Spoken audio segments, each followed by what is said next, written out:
Okay, good evening, everyone, and welcome to the another annual meeting of our co-op, East River Housing Corp. It's December 1st, 2025, the date of this meeting. And the first item, welcome everyone, and others will be joining us as we go along. The first item on tonight's agenda is the acceptance of the agenda, which was emailed out today. So if that, I'd ask our Vice President Ellen if you could accept the agenda Accept. and the acceptance of the minutes of December 9th, 2024, which were included in the annual report issued last Wednesday, and also as prepared by our Corporation Counsel, Michael Riley from Norris McLaughlin, who is with us tonight. So if that's also, Accept. okay, thank you. Next, I'm going to move into the President's report. And as we begin, the first thing I want to do is acknowledge the passing of our former Director of Maintenance, Bob Westcott, who passed away fairly recently after an illness. Bob was with us for over 25 years and brought a lot of experience to our co-op, and retired and now is passed. And I just want to acknowledge his passing for the co-op. Also, I want to send, I think, everyone's wishes. I get stopped often. One of our security guards, Roman, who is well known in Building 3, and I think also in other buildings he was in, was assaulted a few months ago off duty out in Brooklyn, and assaulted pretty badly. And he's still in recovery at this point. We wish him well, but we want to know that we're thinking of him. Many of us are stopped all the time asking. The other thing I want to let everybody know is today's December 1st. Yesterday was November 30th, so it was November. So it was 70 years ago, November in 1955, when the first cooperators moved into East River. In the case, my in-laws were among the first who moved in that November. Other buildings opened up over the next several months. My in-laws moved in at that point in time, and while my parents were original cooperators in Hillman, they moved in when it opened in the 500 block in February of 1949. So our co-op has a long history here, but we are celebrating our 70th anniversary. And if you look around our buildings, I think you could see that they're in beautiful shape. Our gardens, our buildings, our complex, we keep it that way. We'll always try to keep it that way. But for someone 70 years old, I know when turning 70 how a person feels sometimes, but for our building, pretty good, or even 80 in some cases, right? Or above. I just went to visit a cooperator last week. She and I share a birthday, and at the last birthday, she turned 99, and sharp as can be, still sharp as can be, still hustling over to Trader Joe's, sometimes on the bus now, but still getting around at 99. So God bless her. No names, because I don't want to give away a woman's age with the name, but hopefully. So first thing I want to talk about is, of course, our roofs. We've just completed, I'm going to say 99%, but the roofs themselves are completed in our 4 buildings. Building 2 being the last, the roofs are completed. That's why the scaffolding is down. The work that might be going on here or there, we are replacing all the roof fans. There are many of them on all our buildings, because those are the fans that circulate air in the hallways through those vents that are generally 2 on every floor, but also circulate air in those bathrooms that do not have windows. There are certain lines of bathrooms, like the old four line in the center section, where the bathroom does not have a window. I think that's similar. I could be wrong. The O2 line uh, also in that section would not have. So these are the fans that work. They're all being replaced in-house. We're doing it ourselves. Our guys are incredible, and that's another thing that we're able to do once the company Xenos leaves. For those in the Delancey Street parking lot, we know that the city finished their work this year, and our lot has been fully uh, painted where the new spots are. We have gained a few spots, and remember they had to move the gate over there. We've done some beautification in the lot, especially in the garbage area, because it's very unsightly. In terms of our garbage, it gets picked up. Our recycling gets picked up once a week. That's on Thursday. When a holiday uh, comes around, happens to be on a Thursday, like Thanksgiving, it's about 3 stories high. It looks the recycling that's still there. Hopefully they'll pick it up.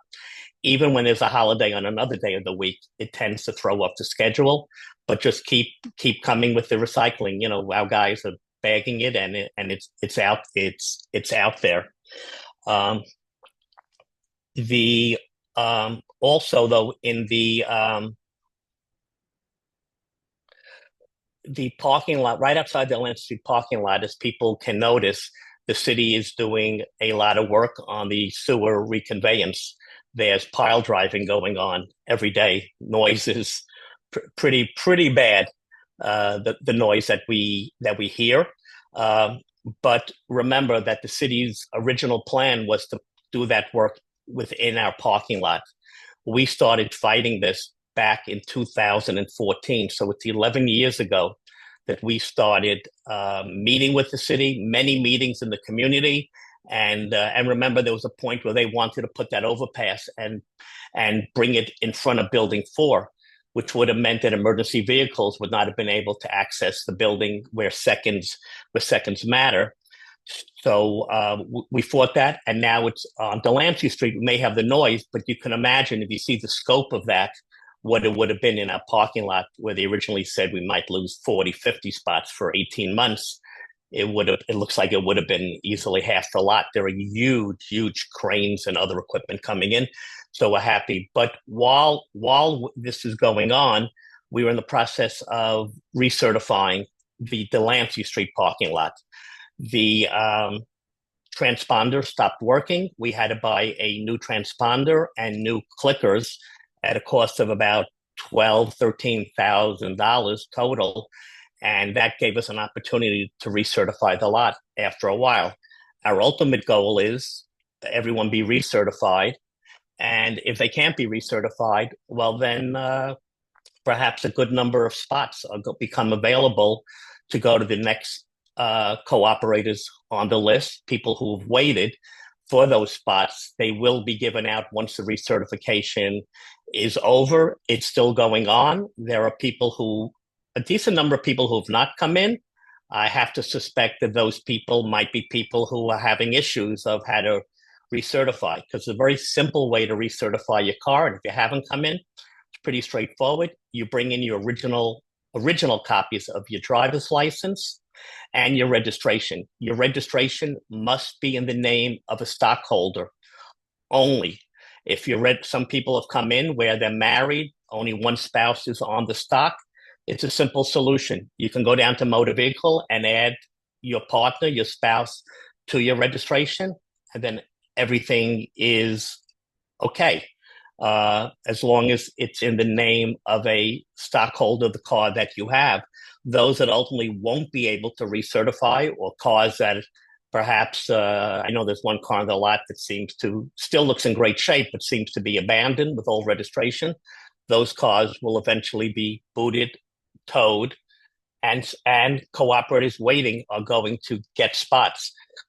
Some cooperators have returned, already given back their spots, and those spots have already been allocated to the next people on the list, which is a goal. I mean, we'd like to move that along, and that'll be going on. But there's going to come a date when it's just going to be, your car is being booted or towed. So please come in um, and get your new clicker. And I hope that everyone is able to come in. But those that not, again, it'll be passed along to the next people on the list. The city started mandatory composting this year, and the program has been, I'm going to say, beyond successful in the building because the number of cans that we had to purchase just keeps growing. I mean, our guys are working very hard to get the composting out. That is picked up on another day of the week. They're keeping those bins clean. We don't want vermin, not in the building, but even out on the street. As the city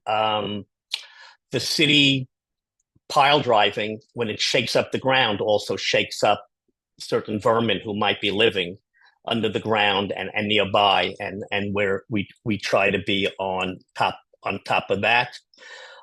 So I would ask that. The other thing I would ask, speaking of garbage, is please, everyone, try. The compactors are for garbage. Garbage is not to be brought downstairs to the back hallway because that, again, only increases vermin. They need to eat, and they're going to look for food. The winter comes, they might want to move inside. So please, garbage down the chute. Use a bag that can fit down the chute. Recycling is the only thing you should bring down. Your compost, your recycling, your newspapers, boxes hopefully broken down, but your plastic, anything that has recycling symbol on it. Again, we're doing hundreds of bags of recycling a week, but the bins are not for garbage. And garbage, also, there are people who open the back door. We've got complaints, especially, I think, in building 1, of people opening the back door and kind of just throwing a bag of garbage or whatever. And it blocks people getting in and out of the back hallway. So that's just common courtesy for people to, let's keep our back hallways clean, and let's keep the any small critters that don't belong here out.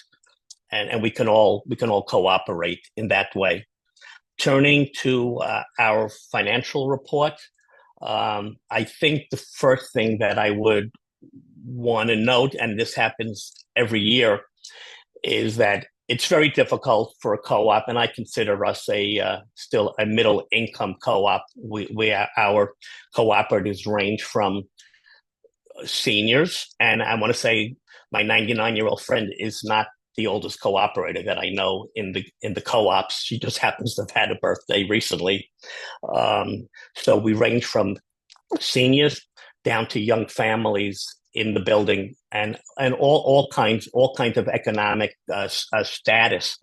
So every time the city passes some kind of mandate, it costs all of us huge amounts of money. The city budget this past June that was adopted by the city council and the current mayor increased by over $7 billion this year. It's now, the city budget is $120 billion, which is more than the budgets of most states in our country. The problem is that $7 billion has to be paid for by residents of the city. They didn't raise the sales tax. One way they do it is raise the real estate tax. There are many ways of raising money, but a big way is the real estate tax, water and sewer taxes, which we get hit on quite a bit. Currently, real estate taxes, water and sewer taxes account for about 40 to 45% of our total budget just goes to those 3 items. Another 25 or so go to labor. So when we talk about discretionary money, it's actually very little. We have to carry insurance required on our mortgage, and we wouldn't live in any other way. If someone is looking at our numbers versus our budget, our projected budget that's been online since last year, it's very important to note that our auditors and the co-op budget, they categorize things differently. So auditors have certain categories that they use to put expenses in. So it might be that something looks high because they put it into a category, management expenses, general expenses, but sometimes that might include things like legal and other things that don't belong in that category. So auditors have their own way of how they determine things, but a good look at both would be. I want to note that our sublet revenue for the first time in our audited certified fiscal financial report is now over $1 million a year. We aggressively go after people who we find out are illegally subletting, because anyone who's illegally subletting is actually, in a sense, stealing money from all the cooperators, because that's money that goes towards our bottom line. That $1 million is approximately half of what we budget for the flip tax, because as we get less and less first-time sales of 20%, and we have many sales of 5% second sales, it's the flip tax, which after only a couple of years, it's the sublet fee, which after 2 years or so actually becomes more lucrative for our co-op. If the fee gets too high and the cooperator sells, a new cooperator will move in. We welcome everyone, and the co-op will get a flip tax, which actually would be less. So we think we have a fair amount for that. We've looked at what other co-ops do, but this is just a great source of income, which goes towards our budget. If someone looks at the report and sees that, we have cash on hand, you have to realize that cash on hand at a given moment in time, which in this case would be June 30th of the fiscal year, when the year ended, June 30th, 25, only means at that moment. Within a day or two after that, our real estate tax bill is due in July, and the first bill is actually the highest on real estate taxes. But we have other things. We have accounts payable, which are coming in. It could be the quarterly insurance. It obviously every week to 2 weeks we're paying our union staff. They get paid. So cash on hand actually quickly goes out until the next carrying charge comes in. So again, cash on hand is good, but our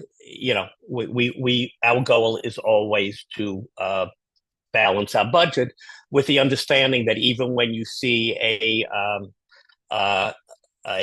accrued deficit, which some people may ask about, understand that an accrued deficit is not a bad thing per se.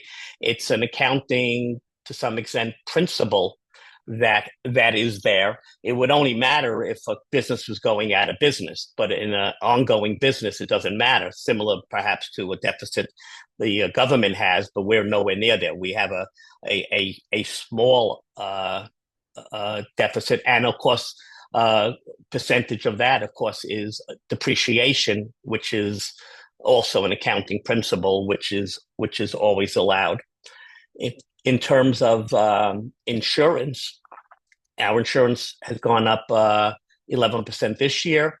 Last year, in our report, it's going up again about that much. Insurance has been skyrocketing across, even on our home insurance, our auto insurance. We bid out insurance every year, but cooperators, you should realize that there are very few companies who are willing to even engage in bidding on a complex that's the size of ours. So the companies that we bid out to, we still pick always the lowest, but we have to carry the insurance, which we always are going to do, as I said before. But again, because of a complex outside, it's not something where there's a massive amount. It's sort of like insurance companies in Florida after a hurricane. It's almost impossible to find one. So they have their own state company, Citizens, which people are guaranteed to get into. We have good quality insurance, and hopefully we never need to use it. our as stated in our annual report, stated last year, stated at meetings, our next major capital improvement after the roofs will be our elevators. Our elevators then will be 20 or 25 years old. Their useful life is coming to an end. But one thing we do not plan on doing is to engage in the upgrade of our elevators until we pay off our roofs. Now, we had this amazing thing, and it's really much credit has to go to our general manager, Shuli Wolman, and to our engineers, Lawless and Mangione, that we were able to work out an arrangement where we are finished with our roofs and we still have 29 months to pay. This now, you might be saying we're paying 144 for 29 more months. Why didn't we pay it all off?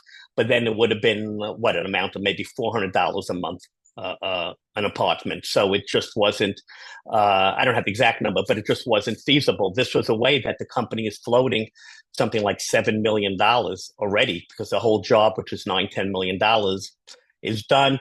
For those who don't recall, the issue of solar panels, we hope to have solar panels on there. That was in our original plan.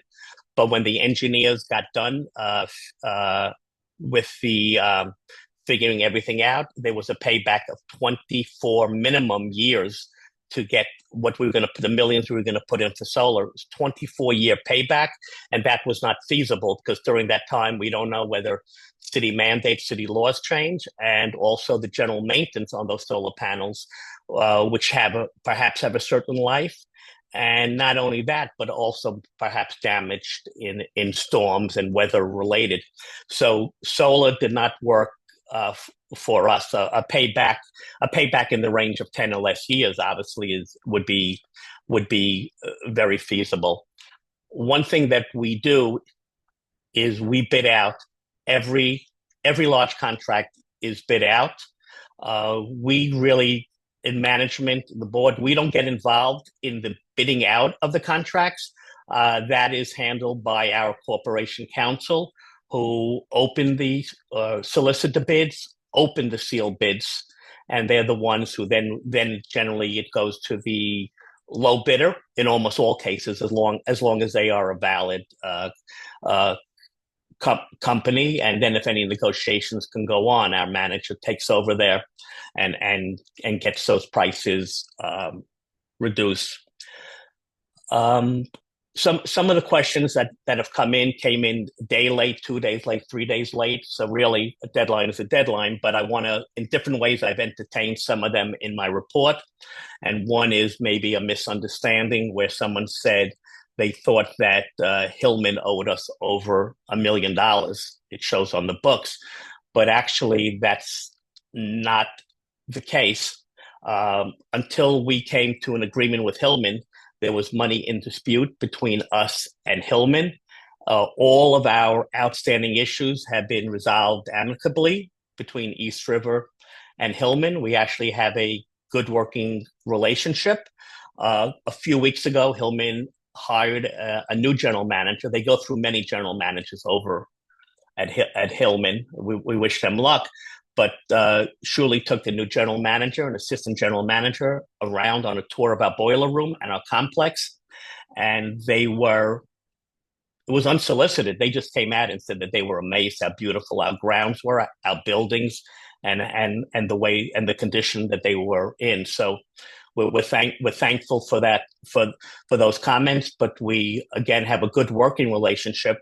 As a matter of fact, Hillman, you would look now and you'd see that they actually have a credit, because under the boiler room agreement, Hillman has to keep $240,000 on account with East River to pay for fuel and other boiler room expenses that might come up. So right now, if you look on the June 30th, at that moment, they were $190,000 in the positive of that 240. But also Amalgamated, who was behind in arrears to East River, has committed, and they're beginning to start paying us back the money that they owe us. Just so someone knows, Hillman on boiler room expenses pays 26.02% of all joint expenses in a boiler room, and Amalgamated pays 7.75%. This all has to do with the percentage of apartments between the three co-ops. So when there's an expense there, we're paying about 66%, 65%, and the other two co-ops are paying the rest. We This year, some of it's actually happening in this fiscal year, but I'll report the board of directors and management, we have exercised our right of first refusal on three apartments. If an apartment comes, someone's selling an apartment and we feel it's too low, and perhaps a profit could be made for the cooperative, which benefits us all. It just keeps our carrying charges down. We will exercise that right, and if necessary, we'll put money into the apartment and then fix it up and put it back on the market. One apartment in the original condition was sold within a couple of weeks for a very large profit to the co-op. So again, this is money that goes to our bottom line, and we will do it. We now have an apartment that we've beautifully renovated. We try to hire within. We hire local architects from within our building, within our community, to design the apartments. And we have now given the apartment, it's now ready for sale, and we've now given it over to a high-end broker to market and maximize the revenue for all of us. This broker, and we'll see in this apartment, typically commands higher prices through his company's standard sales approach. And we're hoping to see that continue. And again, every dollar extra we get is for all of us towards our bottom line. So if prices stay low and we can exercise within our financial situation, then we will, because in most cases we know that has to be profit for the co-op because of the prices we are paying. As we all know, the new East River Park, at least the segment that we all live through, for those especially in buildings 1 and 4 facing the park, the noise, the dust, that we fought for, air monitoring, cooperatives fought for that also, is open. The park is amazing. It's beautiful. It's only going to get better over the years. But if someone hasn't been over there, just get over there. The new Cherry Street overpass opened up several months ago, and that's now we have double access from Delancey Street, or much shorter over the highway on Cherry Street. So really, that is something that ultimately should be increasing our values greatly. That park alone. We had a cooperator who was interviewed just a couple of weeks ago looking to a new cooperator, not even yet a new cooperator, but was looking to buy here. They were approved, and they were living on Park Avenue South around 30th Street, and they were running up or going up to Central Park so that they could jog, run up there. And now they're saying, wow, I just have to cross the street. And in, 2 minutes, we have this amazing park, which, you can still run uptown. And soon you're going to be able to run uptown to, I used to be, whether it was, 15th, 20th Street. Eventually, I think they want a Greenway all the way across. So this is something really, really great. I mean, the ball fields, the children's playground, the tennis courts, basketball, the picnicking, the wildflowers, the butterflies. It's all there, and it was hard on us, but we're lucky that, again, that our end of it is complete while they're working elsewhere. I say I'm happy that they did the work by us first.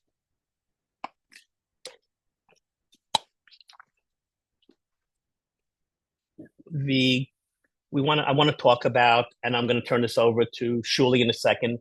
It was a question also, but many times we're asked about Local Law 97, which is one of those green mandates at the city.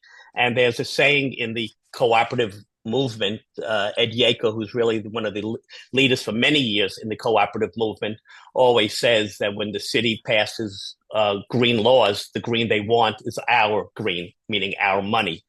And you know, things like a local law 11, for example, the scaffolding to do the appointing and stuff. You know, it costs $7 million every 10 years, but the city wasn't satisfied. So they now have 2 year cycles. So in a year or so, we're going to have to drop scaffolding and it's $1 million. It's going to be terrace inspections. So the last time we did this, we absorbed it by increasing the amount of our mortgage 3 years ago, 22, I think it was. The next time, I don't know how we're going to pay it. The people are being bled dry, especially in co-op housing, because remember, we only raise revenue two ways. We raise revenue through our commercials and we raise revenue through our carrying charges. That's the only way. Our commercials, we get great prices for. Shuley's an amazing negotiator on that, but people are hurting.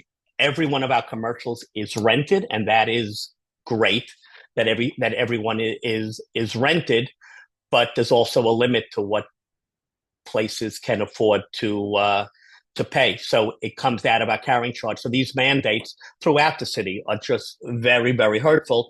Local Law 97 is another one of those mandates, which people are concerned about. And I would ask Shuli to speak on that because we have been working on this, the Board of Management, for a number of years, along with our sister co-ops. So Shuli, please.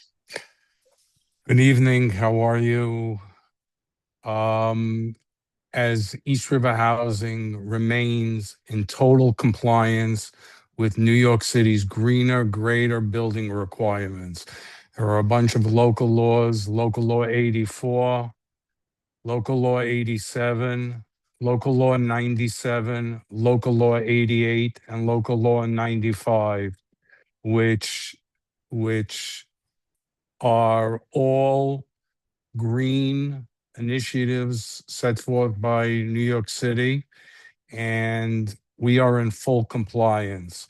At the end of December, you will see a letter grade in the front of the buildings, the entranceway, where it will say a letter grade rating our buildings. Most buildings, you'll see an A, B, C. By East River Housing, you will see the letter E. E is not many buildings have it in the city of New York, only because it's what's called a campus filing. We're filing together with Hillman and Amalgamated, since we produce steam from 26 Lewis Street, the boiler room. This is so everybody will see this, and we are in full compliance, and it goes all the way till 2031. One part goes through 2030, the other goes through 2031. And we, again, as I said, are in full compliance with New York City regulations. On one note, Gary, I have to correct you, the president. The maintenance department is not doing the roof fans. It's Zeno's Construction. That, just for the record, so we have the record correct. One important note that really affects management, the board, and can affect the cooperators as well. About 3 years ago, we completed the gas line in Building 4. We want to be in full compliance, and we expect all shareholders to be in full compliance with the law, no touching of gas lines. In the last few weeks, we have received calls that people have been touching gas lines. I just want to make it very, very clear. I don't know how to be strong enough to say any cooperator, any apartment that is found to have touched the gas line or rerouted a gas line will be a penalty of $5,000. It's a lot easier to just file for the regulations and the permits which need to be done. We need to follow the law. It is dangerous to deal with gas, and we expect all the cooperatives to deal with it as well. Thank you very much. Thank you, Shirley, and thank you for that correction. I'm so used to our guys doing everything in house that you're of course right on the on the fans, and also because so many times they are up there fixing fans and stuff and replacing here or there. What Shirley said about the campus filing cooperatives, please note that there are only 5 campuses in all of New York City. Penn South, large cooperative in Chelsea, is one of them. NYU is another because of their large complex. So we're very lucky to be able to file that. One other thing to note is there is another new city law, and that's that every apartment has to have a gas detector, not a carbon monoxide detector or smoke detector. And please remember, while co-ops near us charge $90 if you want a smoke detector, we're still offering that we will install a smoke detector in your house for nothing, for no charge. We want to keep you safe. And by keeping you safe and avoiding a fire, we also keep even your neighbors safe from that fire, from smoke, which is worse than the fire. But even, God forbid, there is a fire, the water damage that goes down to your neighbor is sometimes worse. So we still offer those smoke detectors, but these are gas detectors. The city passed a law that every apartment within a certain number of feet of the oven has to have one of these detectors. The trouble is, the city passed a law without manufacturers to make them. There's one company that I think has a plant in Mexico and maybe producing some in Vietnam, but that is it. So the city themselves had to extend the law by 2 years. Just typical, not planning or knowing that there's enough capacity for this. We are receiving our detectors now because we were early into this to get in line for them, and that cost is about, I think it's 100, within a few thousand, $143,000 of what they are costing East River. At this point, I don't think we have a plan to charge cooperators, but understand every apartment we must get into, every single apartment. There's no choice. It's going to be difficult. It was difficult on the gas line. Once we start, we'll see how quick it goes in terms of timing. I think it's 2 screws, but 2 screws into the ceiling over your oven is a very hard drill. You need a special drill to get in, because we're poured concrete, so that's not going to be easy. It'll make, I imagine, a little dust, but this is the law. We're going to comply. We need everybody's assistance, and again, the life you save ultimately might be your own. So please, look to do that. I want to thank my fellow board members, first of all, and my fellow board members. I want to thank our House Committee for all the volunteer work that they do. My fellow board members are our Vice President Ellen Gentilviso, our Secretary and Treasurer Dov Goldman, and then our other members, just in alphabetical order: Carmen Avello, Michelle Amar, Steve Barberi, Ruvain Bell, Rachel Ehrenpreis, Richard Kenny, Noreen Navin, and Diana Wang. And on the House Committee, I'm sure Jeff's going to mention, but I also want to thank Jeff as chair, and I will say the names of the members.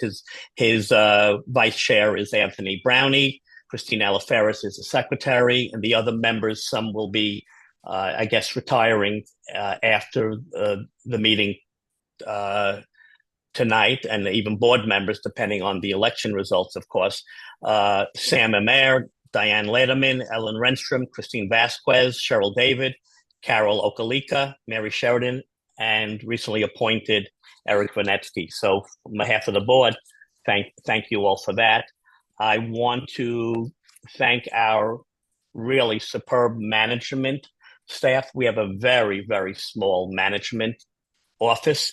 If you went up to some of the other co-ops, even the times I've been in Penn South, their office is so many times larger than ours, space-wise and personnel-wise.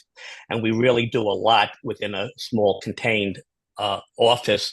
And everyone does double and triple duty when necessary.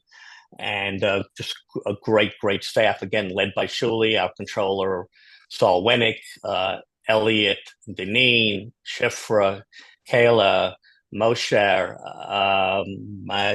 I don't think I left anyone out. I think that's how small our office is in a management office.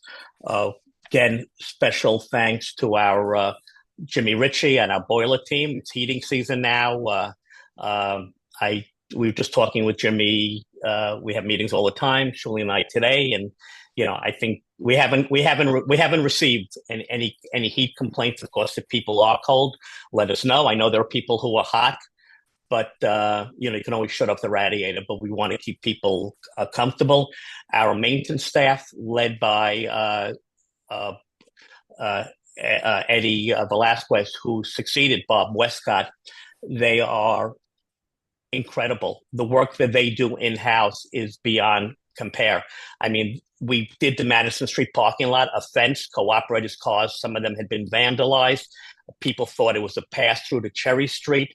We enclosed that lot, just like the Delancey Street lot is enclosed. We enclosed it for everybody there. That was done in-house. The doors, all wrought iron was taken and fabricated. When our giant garbage compactors in our garbage area of Delancey Street need work, as long as they can be fixed, our guys fix it. You could ask the co-ops what they're paying to if you can even find fixes for these. Our guys, so Eddie, Sal Mazurki, his deputy, and so many of our staff who've been there for dozens and dozens and dozens of years. I mean, even David Shaman is probably there, not probably, has to be there well over 35 years. A few years ago, we lost Jerry Abel. He was here 35, 40 years. Just a great all-around staff. Our porters are in our buildings all the time. They do great work. Our garbage detail, it's a thankless job, but as I say about the recycling, hundreds and hundreds of bags a week, and they're taking care of it. Now the compost, there are 36, 48 cans out there on compost day. They are out there. Our security staff are led by Thomas Cleveland, and also now we have a night coordinator on our security staff to add another layer of security. And we maintain 24-hour security year round. We've never ever cut it.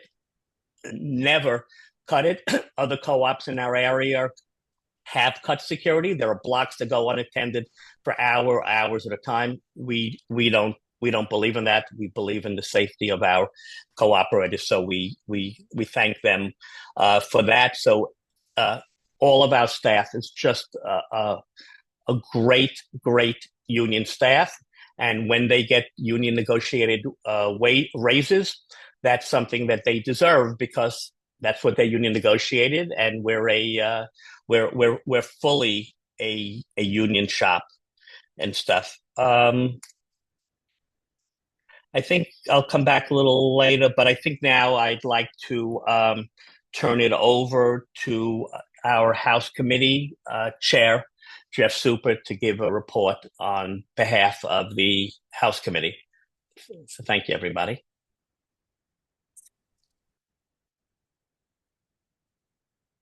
Thank you, Gary.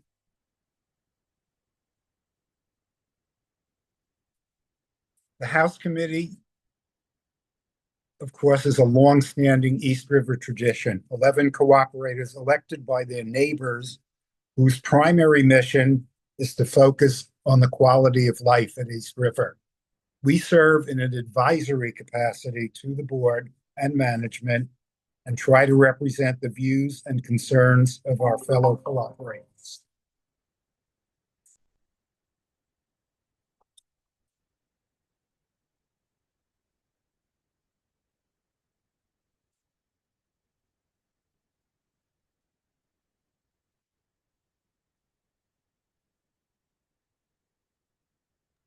Jeff, you're good. I mean, we can see you. And all that. You can see me. Okay. Yes, yeah, okay.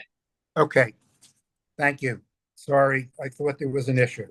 Um, so as Gary mentioned, he did mention the members of the committee, and I do want to thank them. I appreciate it. A little redundancy can't hurt. Anthony Brownlee is our vice chair. He works closely with me to keep things moving along. Christine Alafaris is our secretary. The other members are Sam Amer, Cheryl David, Diane Letterman, in alphabetical order, Carol Okalika, Ellen Renstrom, Mary Sheridan, Christine Vasquez, and Eric Vanetsky, who has joined us as a provisional member several months ago. I do want to comment on the three people who have left the House Committee, mostly by their terms being completed. Sam Amer served two different terms,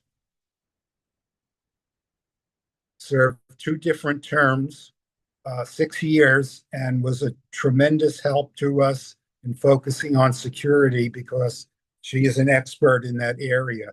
Cheryl David served one term and did a great job, particularly pinch hitting for our secretary. We appreciated all of Cheryl's efforts. And Diane Letterman, who probably had to leave because of professional commitments. She works out of town a lot, was a driving force of our Buildings and Grounds Committee.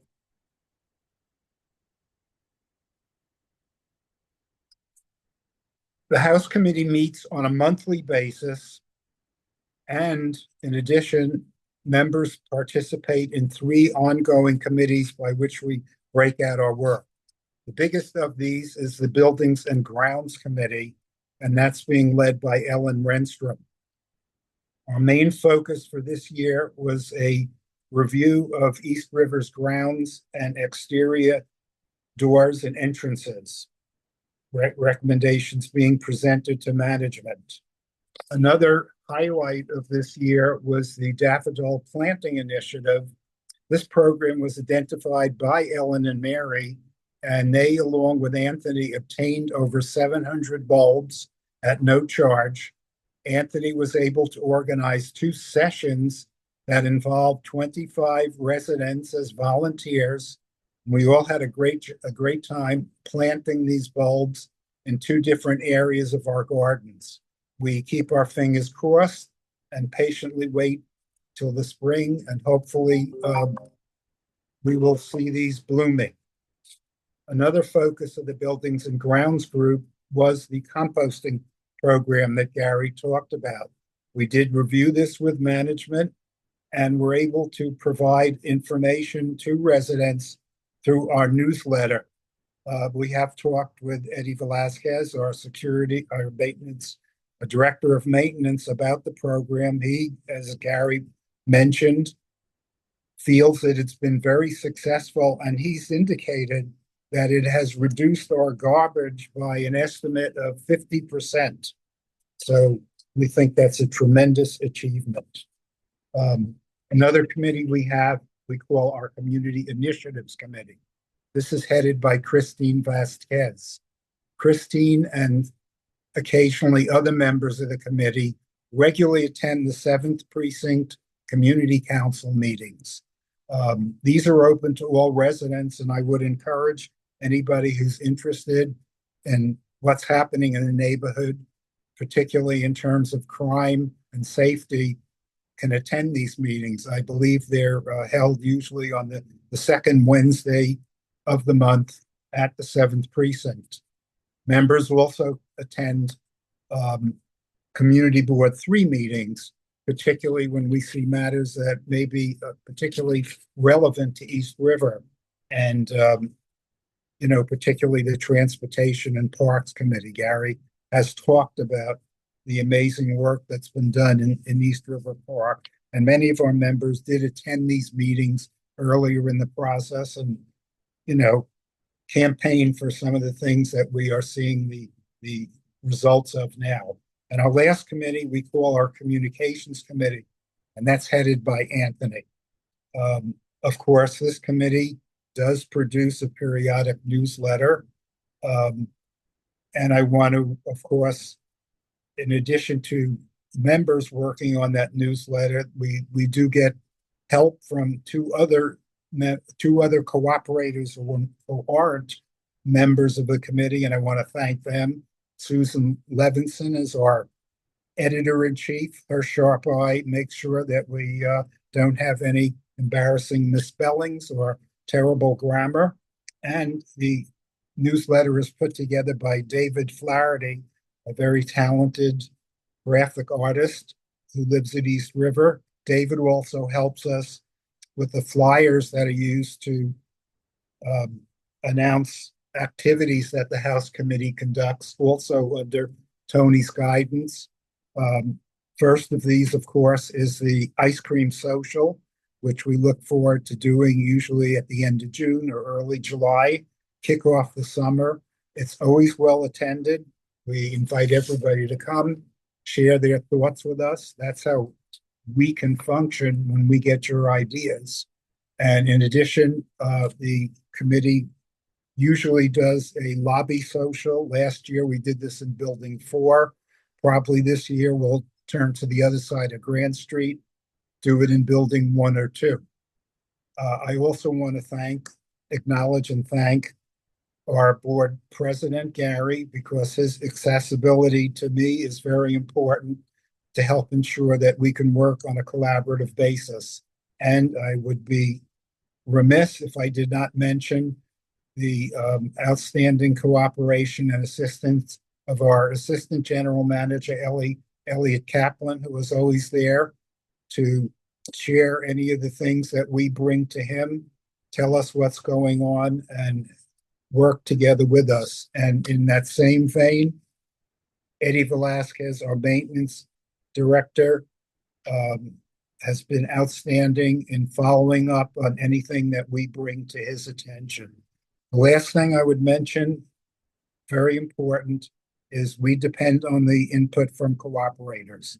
That is our job, to reflect what you are interested in. So reach out to us. Anything that you bring to us will be thoroughly reviewed at our meetings. So our email link, which is erhousecommittee@AOL, is on our website. We also have set up a Facebook page under Anthony's guidance, and that is simply ERH House Committee, Facebook.com. And in conclusion, having just passed the Thanksgiving holiday, hopefully everybody enjoyed that with family and friends, and I wish everybody a happy, healthy, and peaceful New Year. Thank you. Thank you, Jeff, for that report.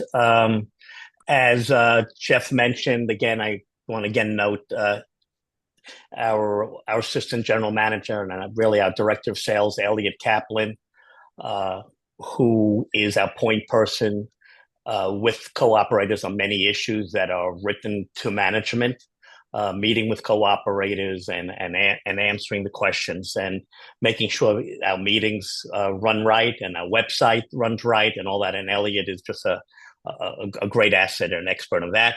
I do want to reiterate, and I was going to bring up the 7th precinct meetings, which are so accessible to all of us right at the precinct on Pitt Street. There are members from the House Committee that attend. Carmen Avello, one of my fellow board members, is one of the recording assistant secretary there.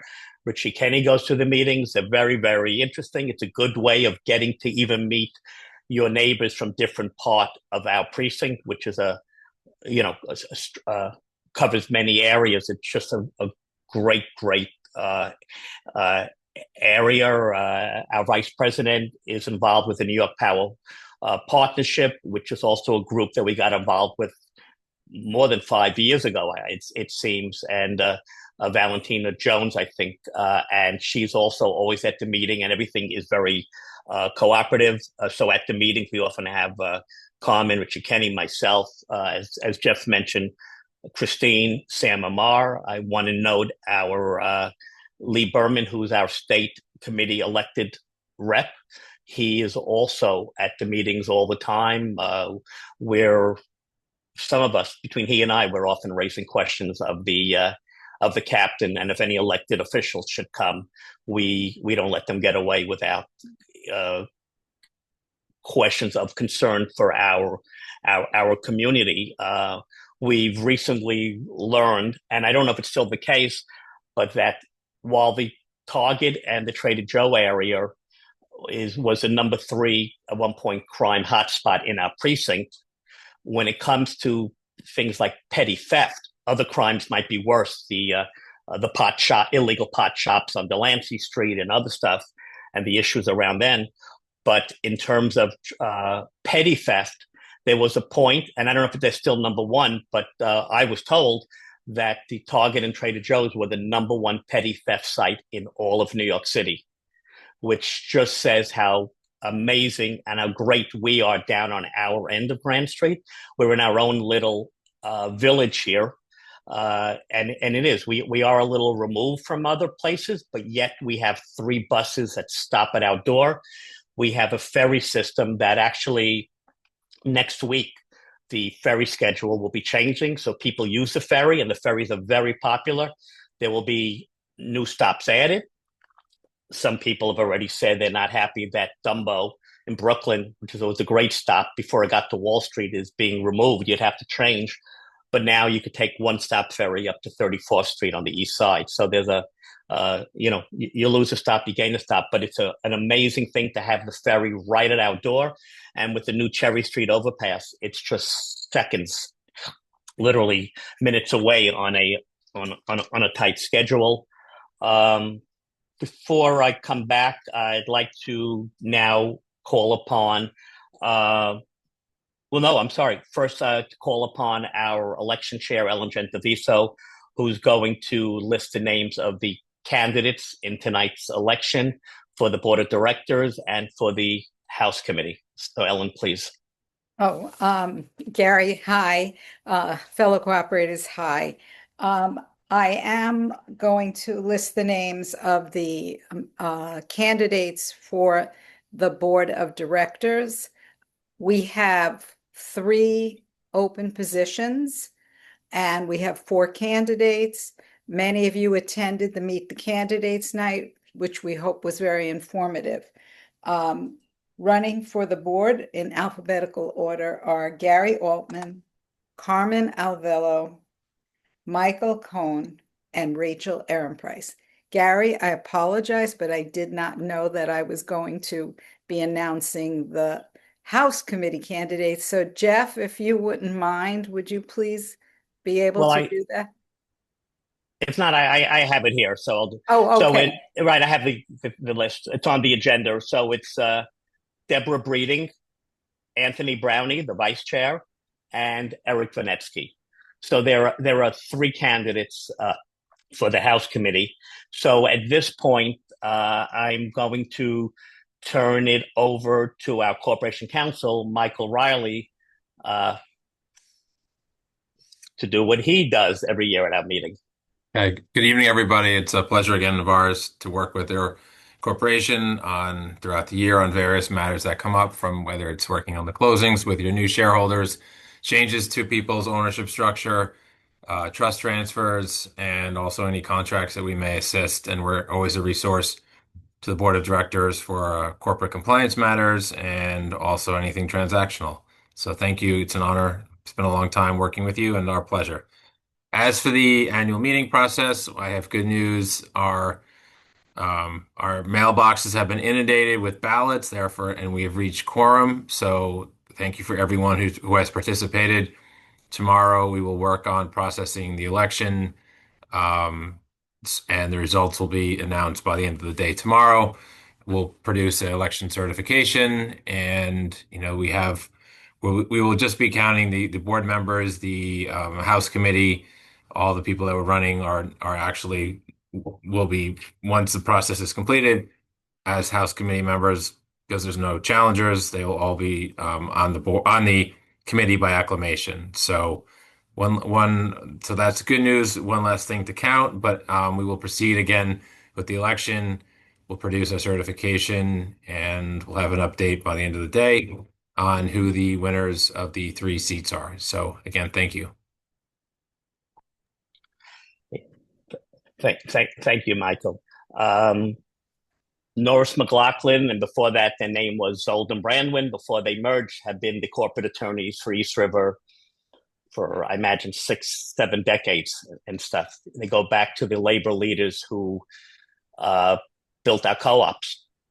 You know, the Hillmans, the Kazins, and all the great leaders all, have been involved. So these are great co-op attorneys. They represent many co-ops throughout the city, co-ops similar to ours, the large co-ops. So we're grateful always for their for expertise.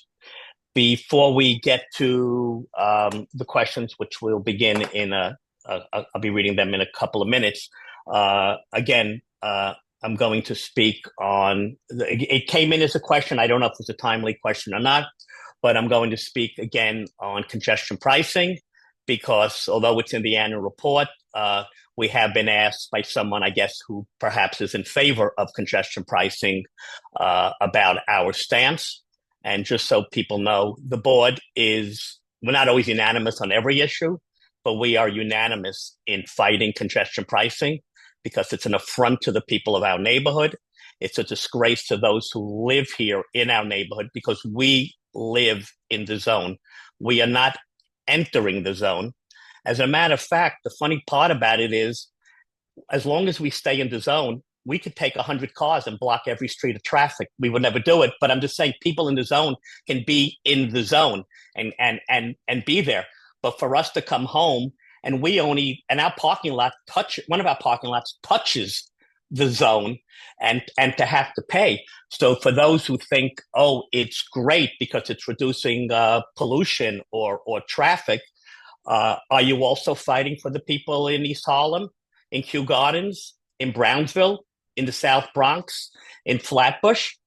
Why should they have to have the extra cars there? Because we all know that every highway in the city is jam-packed. You can't go on the BQE, the LIE, the Cross Island.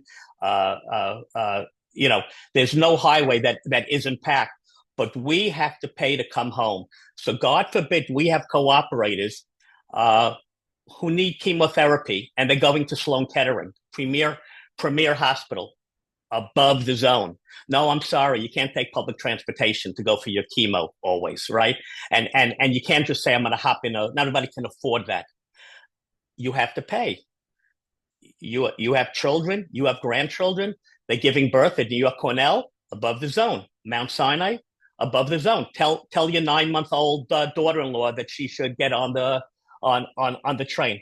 And we're paying to shop, to go to the doctors, to take our children to school. It's wrong. Residents should have an exemption, but our politicians in this district have turned a deaf ear to us. And please, for those who think they're for it, can you explain to us why someone from New Jersey who takes the Holland and Lincoln Tunnel only pays $6? They get charged $9, and within 2 to 3 days, a $3 credit appears on your Easy Pass account. So we who live in the zone should pay $9 just sometimes to come home from upstate New York, where we also, or wherever we go. But Jersey people can pay less. So are you fighting that also, that they should not be paying less? We deserve an exemption. The MTA admits that $700 million a year is stolen on the buses and trains. And if they admit $700 million, it must be well over $1 billion.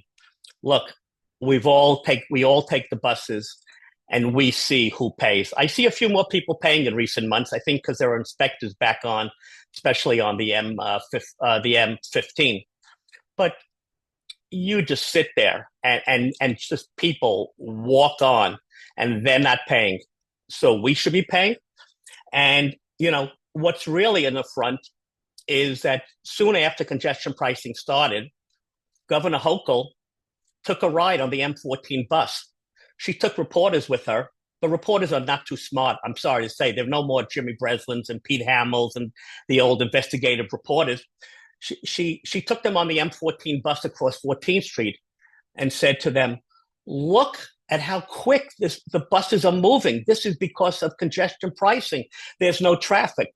Again, reporters didn't know. She never said there hasn't been traffic, has not been allowed on 14th Street for 10 years now. We just celebrated the 10th anniversary of that. So, of course, there's no traffic other than local and truck deliveries. But again, what reporter is going to go look? So it is hurting, for all of us. There was a time where someone might say, "Oh, I'm going to pick up Bialys at Kosar's. Oh, I'm going to go to Yonah Schimmel. Oh, I want to go to Chinatown. My son likes the soup at this place." $9. It is not fair. I'm not speaking about other people in other boroughs, but we are residents of this district. We have a right to go to our doctors. We have a right to take our kids to school. We have a right to go for affordable shopping. And we're going to keep fighting with elected officials. And I think in my case, if they show up at the precinct, they hear it from me wherever they show up, because until they take into consideration the residents within the zone, that's wrong. We're not going to make a difference if everybody else is paying and stuff. But we should not be charged to come home, and we're going to keep we're going to keep fighting. And those who think that they're for it, please join the fight. Join the fight to take away the jersey. Join the fight to help people in all these neighborhoods where asthma is much more prevalent than it is down here. So at this point, I want to turn to the questions that came in. We're gonna go on until the questions are finished, or until 9 o'clock, whichever comes first. But I think we'll get to all the questions. First question is, what are your thoughts and what is being planned? Rate compliance with Local Law 97. Well, that has already been answered by Shuli. We are in compliance. As we get closer years down the road, we'll see what the laws are. But please, everyone should understand that mandates today can change tomorrow. So you can't jump the gun, because what you do today might be not only may be an expense and obsolete before it even takes effect. So you have to plan for it, but you also have to wait, because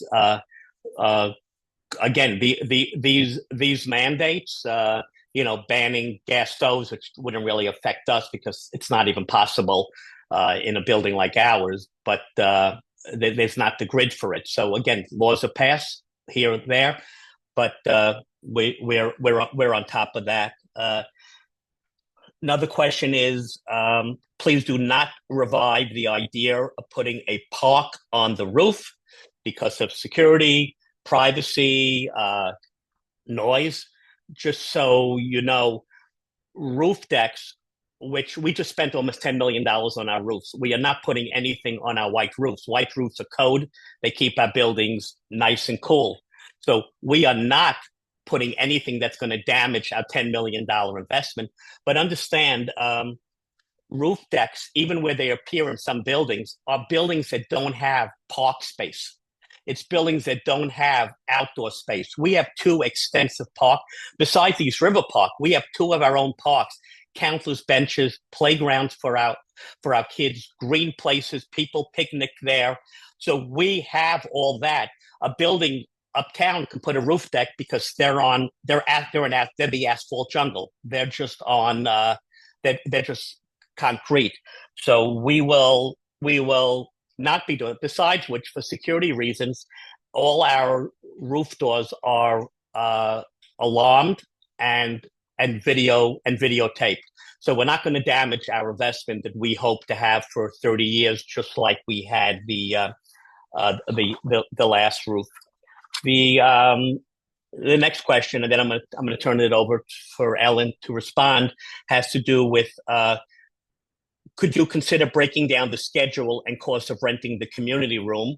At the moment, the only option is to rent the room for a full day. For some of us, this is too expensive, and we don't need a full day. In Seward Park, the community room is they have 3 slots a day. It claims that it's much more affordable, but I'm not sure the price there. And I know that it's a smaller, not as nice room as ours. But Ellen, if you could. Maybe. Sure. Thanks, Gary. So in terms of our event space, and we call it that for a special reason because that's what it is. It's for events. And we do rent for full days, which anyone who rents with us pays an actual fee of 325 days for the actual room rental. We also add on a $200 security deposit, which is returned at the end of the rental after the space is inspected. And of course, we do a daily cleaning for these rentals.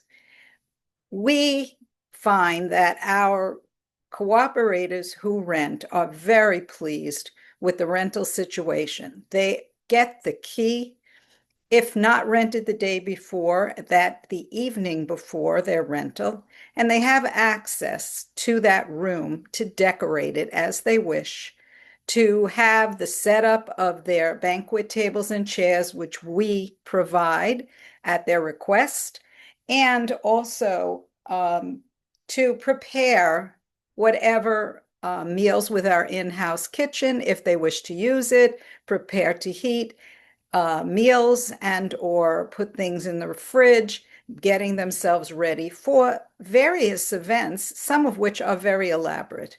At the end of the rental, the room is thoroughly cleaned, and that is done by our porters, which is an extensive job.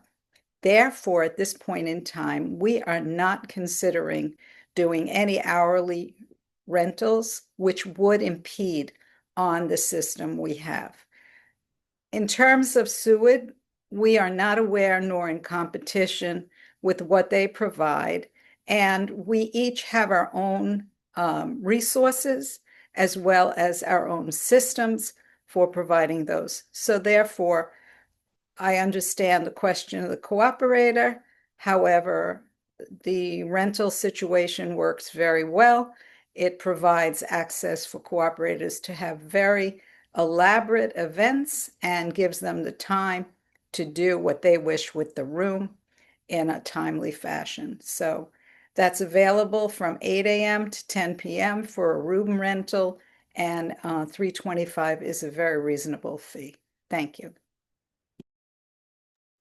Hey, thank you, Ellen. Even if a room is rented for a short time, even if that was ever doable, we still have to have our union staff come in and clean the room because someone may have spilled coffee there or whatever.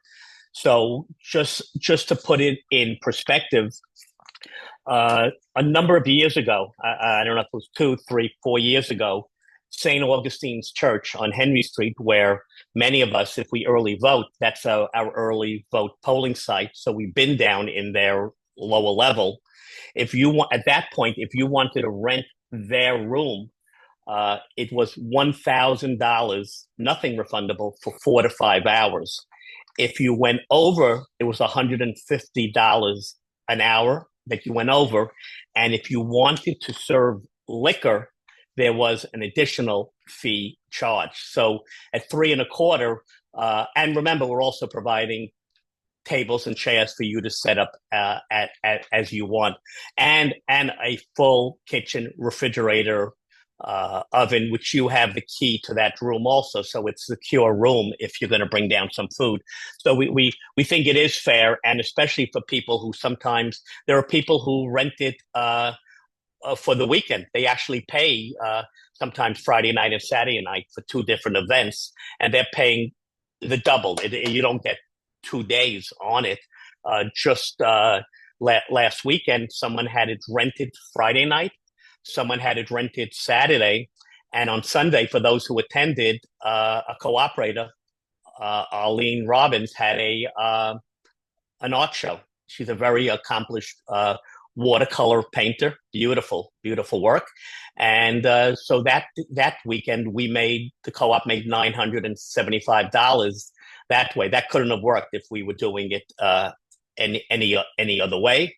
But and again, it was cooperatively because the keys were passed from one person to the next, and it worked perfectly. It's 3 events.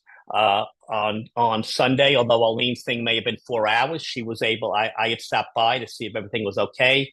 About an hour and a half before, she was setting up with the assistance of some cooperators, so she was able to set up the room in advance, not just the other slot. The other slot is over, so that was good. So thank you, Ellen, for that. Okay, another question is concerns if we're going to be holding meetings in person again. The Zoom format does not allow for a two-way conversation between cooperators and the board. And my response to that is maybe that day will come. But I'm on the email stream of the NIH, which is the National Institutes of Health, which is the premier research facility in the country, in the nation. It's where all medical grants come from. It's attached to in the same building as Walter Reed Medical Center, so we know what that's like. And even last week on November 24th, they put out a notice to all that I get saying that effective immediately, at all clinics and all on the premises, masks must be worn because of increase in respiratory diseases. So anticipated increase. So that is what's going on. I'm not putting my seniors and other people in that situation. We know that there's still, may not call it COVID, but there's flu and other things. But I understand the question, and I do want to thank all those who have written us about how, and it's many, many more than the few who write us this way, who are happy with the way we now hold our meetings. Because if someone, perchance, doesn't have Zoom, they can be listening on the telephone, on the phone, on their speakerphone. But actually, what happens is that the people who have thanked us, because to be honest, it really wasn't a two-way discussion in later years. It was actually a yearly disturbance, and that people are now happy that they can hear the annual report. They could hear from the House Committee Chair. They could hear questions answered instead of it being an antagonistic starting from sometimes from the audience. I'm sorry to say that that's what happened, but people are happy that they can now hear the report, hear questions. They had the opportunity to ask questions, and we make sure that everyone had 2 days to ask questions, even after the annual report and the finances. So we may get back to that point, but for right now, this is the way that we get the most requests and the most thanks for holding it this way in the comfort of our home. To go on, question was, can we prohibit people leaving their large bags of garbage by the recycling area? They need to use a chute. The garbage can bring rodents and roaches. I think I answered that question earlier. It's just common courtesy for people not to bring large bags of garbage. The garbage should go in bags that can fit down our chute. It's the best way to decrease any vermin, and no one has to smell really your garbage. Another question I'm going to turn over to Ellen, and that's, is there a plan to add fobs to the gate and to replace some of the heavy doors to electric powered ones? So I'd ask Ellen, So as Gary has stated, we pretty much have our 5-year plan, which includes paying off the roofs, which have 29 more payments, and then going forward with the elevator project, which will entail, of course, cost analyses, again, bids, again, having our attorneys review those. So really, 5-year project is capital is going to be planned for those two projects, one of which has been established and one of which is going forward, the elevator project. Key fobs, the questioner, the cooperator who asked this question, also alluded to partially putting forward fobs in certain areas, the front doors, and then possibly the back. What needs to be understood is that we don't do things in a partial way. We vet everything completely. We will do a analysis on the expenditure. We would find out how this can be done. We would find out whether or not we would have in-house people, all of that. In addition to that, the back doors are metal doors that have a halfway lock, whereby when people are moving things in and out of the building, they open the other half in order to expand it. And they are metal doors, which would not accommodate this as we have it. And we have replaced those. Those are real security doors.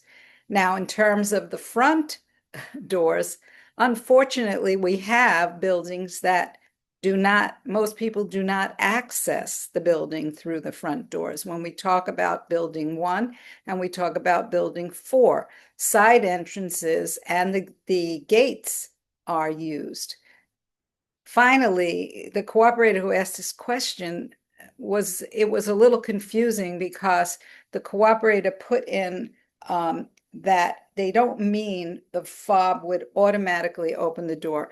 And quite frankly, electrified fobs, that would be the purpose. Our gates are also the original gates, which we upkeep. And while heavy, we have had the locks redone to make them easier to utilize, as well as the back doors. And it seems that the locks are working much better. And our front doors, we have our guard who does, due to the fact that people do not use the intercom system fully, they do buzz people in. They have the deliveries meet at the front desk. They screen them, so that's sort of handled. So yes, it would be a lovely thing, but we would need to do total investigation, cost analysis, projections for it. And at the 5-year plan, it's not included. Thank you. Okay, thank you, Ellen. In terms of people, the front door, while the guard often buzzes people in, actually people should be ready to use their key, because that is the best part of security, is using your own key to get in. The guards do get up, many of them, to open the door when they see a senior coming or someone needs assistance. We have a rather good security staff. Just so you know, security, some personnel, and sometimes it happens more on weekends, are replaced whenever necessary. If there's an incident, the guard is immediately replaced. Guards who leave their posts, guards who are let things happen. We're on top of security day and night, and Elliot's on it, and Alex and other people, and we want the best we can get within the cost that's affordable for all of us here in East River. One other question that's come in has to do. Well, someone mentioned that, and again, it was one of the very late questions, but I will bring it up. Maybe the hallways can use a refurbishing or being redone on not in the lobby, but on the halls. Understand that every cost of a single hallway has to be multiplied by 246 floors that are in our building, not counting the lobby. So someone talked about a refurbishing of a new floor, new wallpaper, new painting, new lighting, new desk, or anything that's going to upgrade. Even if you could figure that out at $7,000 or some amount, remember we have to include the labor charge. We're talking about potentially millions of dollars. So everything becomes a cost value factor, and although that may be great,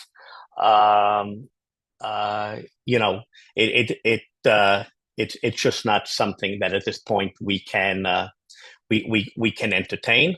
The last item I want to speak about is our smoking policy. We did get a question about last year at the annual meeting. I mentioned that the board was moving to banning smoking within the apartments, and then it was not implemented. For sure, we got letters from smokers who wanted to know all the other smokers who have written, and we don't give out information like that. But the problem that's arisen in not implementing it, and in a conversation with our attorney Michael Riley, and we even discussed it again earlier today, is the implementation of a policy. It is very hard. It is hard to have a policy that can't somewhat be enforced. And when we say by not being enforced, if we want to make it a rule, well, people don't always follow rules. I abhor smoking of any kind.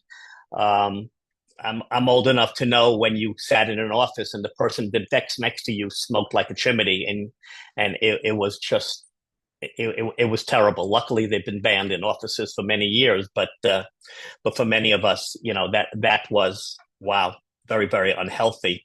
So if we wanted to really enact it as a bylaw change, what happens is that, a bylaw change requires a 2/3 vote of all the cooperators, which would mean, since there are people opposed, in one co-op that tried it twice, it failed by a huge amount, because you cannot get 2/3 of people to vote for something. You would need a 90 or 95% turnout on an issue, which is difficult. So we would hope that neighbors can speak with neighbors, that they would be considerate. I had an issue last year with someone with marijuana.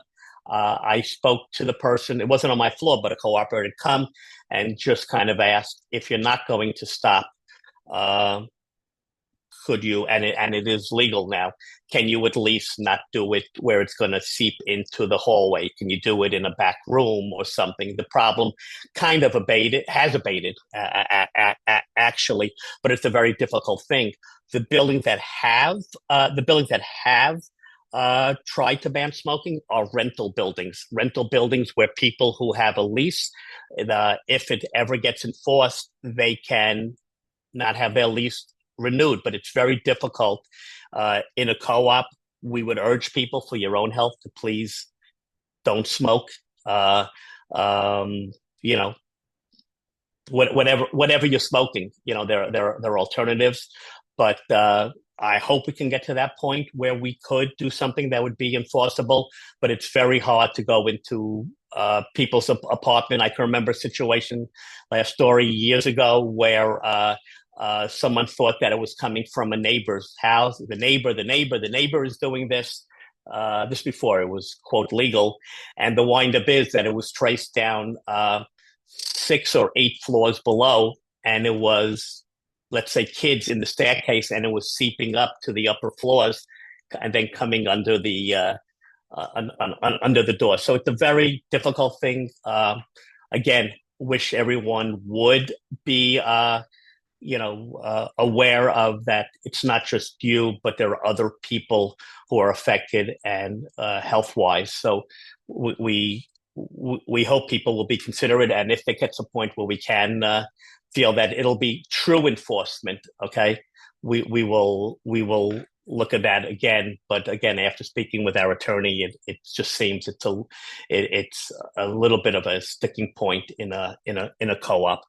So that rounds up the questions, and actually right on time, because it is 9:00, I believe.